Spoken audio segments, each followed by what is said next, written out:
എൻ്റെ പണി പോലെ ഇരിക്കുന്നത് ശരിക്കും കയ്യിൽ നിന്ന് വരിക്കുന്നത് എന്നെ ഹോസ്പിറ്റലിൽ കൊണ്ടുപോടാ കരയാനൊന്നും പറ്റില്ല. ഈ ഒരു സിറ്റുവേഷനിൽ കൂടെ കടന്നു പോയവർക്കറിയാം കരയുന്നത് അത്ര ഈസി അല്ല. ഡിപ്രഷൻ ഓരോരുത്തരും ഓരോ ഇമോഷൻസും തോട്ട്സുമാണ് കൊണ്ടുവരുന്നത്. ഹോമിയോപ്പതിയിൽ വ്യക്തികൾക്കാണ് മുൻഗണന നൽകുന്നത്.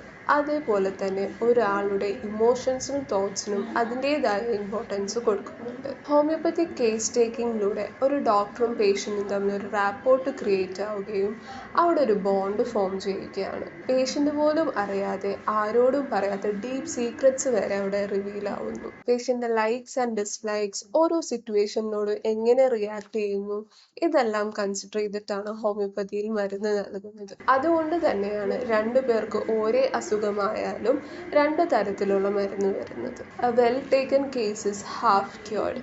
നിങ്ങളെ കേൾക്കാൻ ഒരാളുണ്ടെങ്കിൽ അത് തന്നെ വലിയൊരു കാര്യമാണ്. നിങ്ങൾക്ക് ഇമോഷണൽ ആകണോ, ഇമോഷണൽ ആകാം. കരയണോ, കരയാം. സഹായിക്കാൻ ഞാനുണ്ടാവും. Balance your mind, balance your health.